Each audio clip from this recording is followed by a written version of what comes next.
Salve família! Chegamos a mais um vídeo do África Mamba, a sua casa do futebol africano aqui no YouTube do Brasil. E vocês já devem estar percebendo que eu estou fardado com essa camiseta, essa linda camiseta, a camiseta mais hypada do dia de hoje na Copa do Mundo. Depois de 36 anos de Marrocos passar às oitavas de final da Copa do Mundo, Marrocos pela primeira vez alcança as quartas de final de uma Copa do Mundo, algo que jamais a seleção marroquina conseguiu dentro de sua história. E por si só, esse vídeo é muito histórico para mim que estou fazendo esse vídeo, para vocês que estão assistindo esse vídeo, até porque a partir de hoje, Marrocos é a quarta seleção africana a ter conseguido alcançar as quartas de final da Copa. Camarões em 1990, Senegal em 2002, Gana em 2010 e 12 anos depois, uma seleção africana novamente nas quartas da Copa do Mundo, o Marrocos de Walid Regragui, o Marrocos de Bono, o Marrocos de Ziyech, um Marrocos que tem muitas histórias que a gente já contou nos vídeos anteriores, mas que hoje a gente vai falar especificamente desse jogo contra a Espanha. Jogo dotado de muitas questões, até mesmo políticas, fora dos gramados, até porque Marrocos e Espanha são, querendo ou não, ali países vizinhos,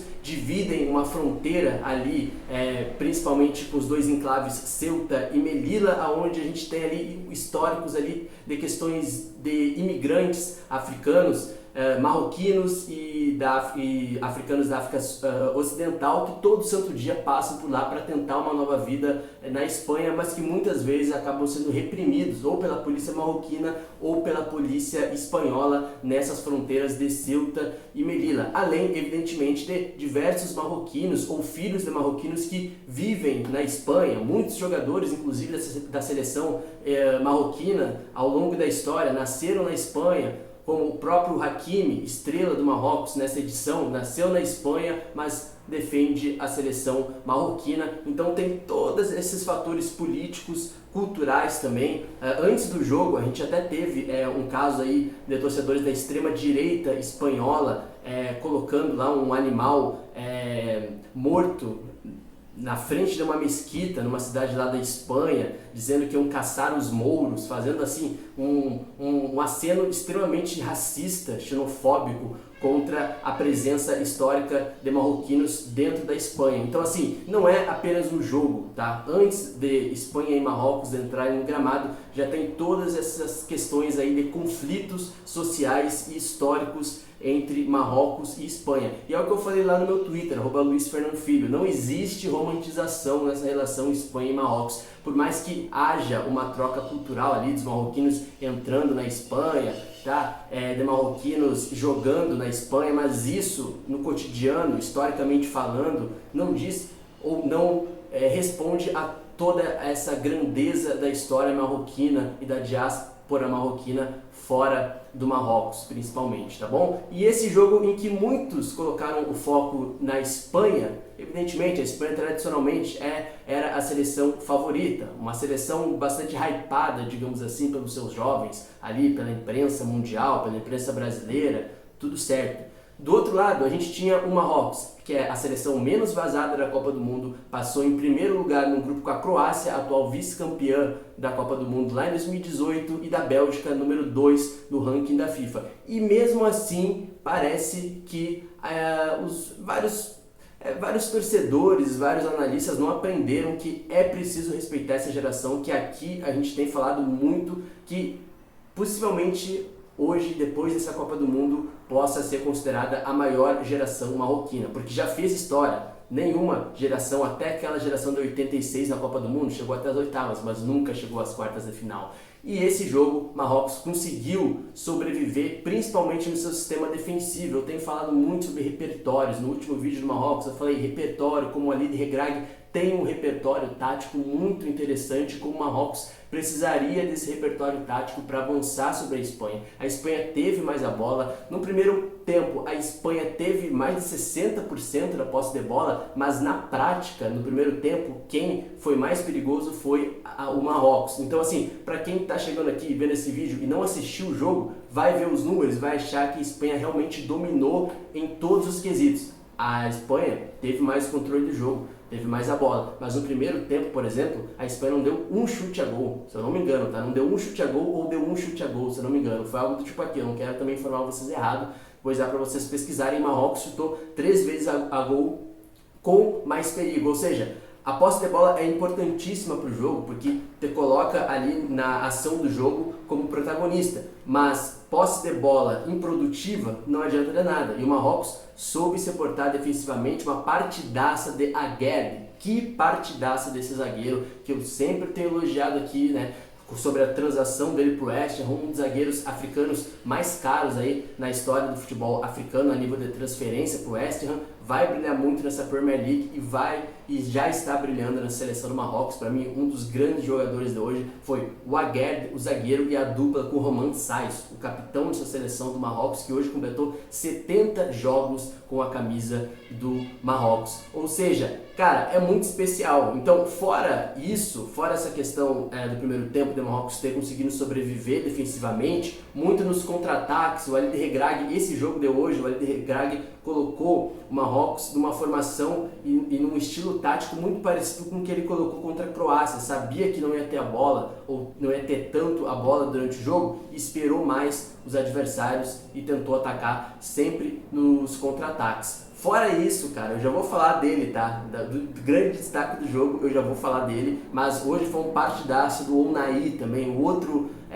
meio-campista, joga no Angers da França. Eu já tenho falado para vocês desde o guia para a Copa do Mundo como o Ounahi é um jogadoraço, um cracaço de bola, um desses jogadores que a Federação Marroquina conseguiu mapear e convencê-lo a jogar na seleção do Marrocos. Ele poderia representar a seleção francesa, por exemplo. Ele que é um grande driblador, apesar de ser um camisa 8, nas eliminatórias africanas para a Copa do Mundo também fez gol contra a República Democrática do Congo, fez um golaço, inclusive. É um cara que chuta muito bem, tem uma boa finalização, e em segundo tem até dados, inclusive, que na Ligue 1, né, na Liga Francesa, ele só não dribla mais, estatisticamente falando, do que o Lionel Messi. Ou seja, é um cracaço de bola, o Ounahi, camisa 8 da seleção do Marrocos. E, cara, primeiro tempo também, Boufal, cara, que jogadaça do Boufal, naquele lance que ele deixa o lateral, acho que é o Llorente, na Espanha, dançando ali, cambaleando. O Boufal fez um primeiro tempo assim, ó, de estrela no Marrocos. O Boufal, que é um jogador que os marroquinos gostam muito, os torcedores marroquinos sempre gostam muito, sempre lá no Twitter, quando vê algum torcedor marroquino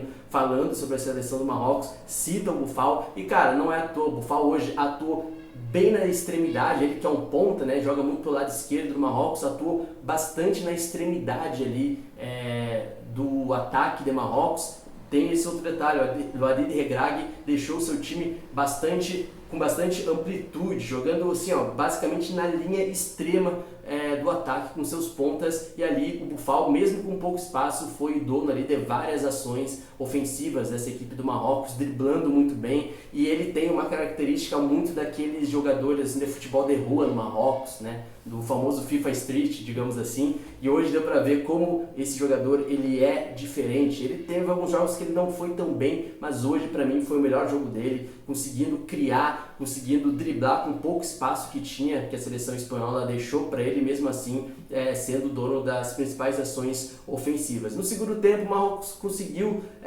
cair um pouco o rendimento, cansaço, correu muito atrás da bola, tá bom? Mas conseguiu levar o jogo para a prorrogação.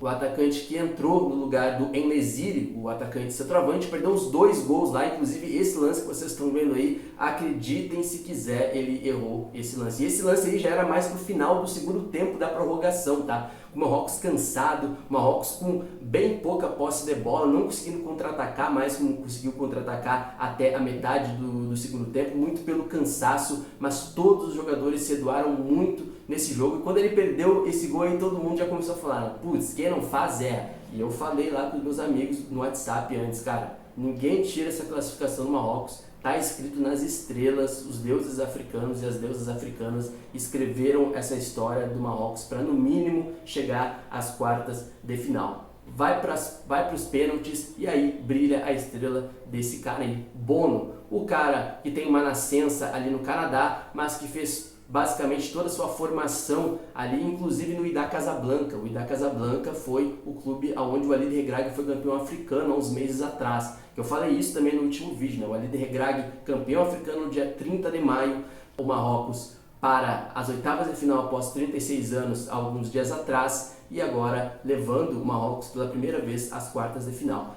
Cara, o que o Bono fez hoje foi sacanagem. Ele defendeu 2 pênaltis, quase pegou o primeiro e aí, cara, Marrocos passou para as quartas de final graças a 2 defesas de pênaltis de Bono. Cara, o Bono ele é um goleiro muito, como é que eu posso dizer, muito bem tecnicamente falando, ele sai muito bem do gol, tem uma largura assim também que o beneficia, ele tem um bom posicionamento também nas saídas de bola, hoje se diferenciou muito também com uma boa saída de bola nos cruzamentos de escanteio do Marrocos e hoje ele, Bono, decidiu, Bono que é um dos melhores goleiros africanos aí dessa temporada, digo até que está na frente do Mendy a nível de desempenho em relação a clube e seleção principalmente. Para mim ele é o grande goleiro africano dessa temporada, ou pelo menos desse ano, né? Desse ano de 2022, ele coloca ali a defesa dos 2 pênaltis, leva Marrocos às quartas de final. E aí, cara, tem a história que eu já repeti lá com vocês, né?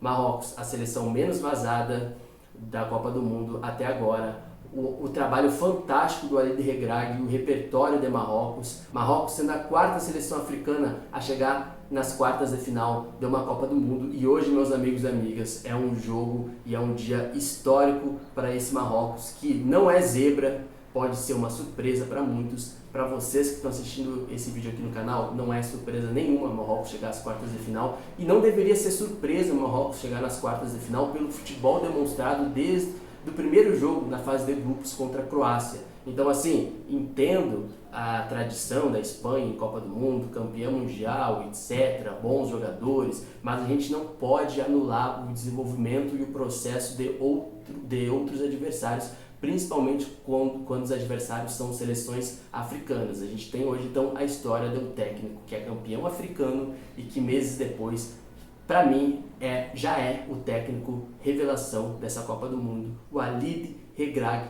diretamente do Wydad Casablanca, diretamente do Marrocos, o ex-jogador da seleção marroquina, treinando sua seleção agora e fazendo um belo trabalho. Cara, peço muito que vocês deixem um like nesse vídeo para me ajudar, pô, dependo muito do like de vocês, eu estou quase perdendo a voz aqui já, inclusive, dependo muito do like de vocês, da inscrição de vocês e, por favor, indiquem esse canal para mais pessoas, eu preciso muito disso. Esse meu trabalho aqui, ele não é um trabalho durante a Copa do Mundo. Eu tenho vídeos aqui que já duram assim mais de 6 meses, eu comecei lá em abril, já tenho mais de 50 vídeos sobre o futebol africano aqui, então não é um trabalho apenas de Copa do Mundo, não é um trabalho que vai durar apenas durante essa Copa, é um trabalho que vai continuar durando depois da Copa do Mundo. Então, peço muito a ajuda de vocês para se inscrever no canal, deixar o like e muito obrigado por acompanharem, muito obrigado por acompanhar meu trabalho e por confiar no meu trabalho, tá bom? Espero vocês lá no Twitter, @LuizFernandoPhilip, no @AfricaMundoBR no Instagram, beleza? Hoje é Dima Marrocos, Marrocos está nas quartas de final e ó, deixa que falem, como já diria Jair Rodrigues, Marrocos está nas quartas, seguimos fazendo história,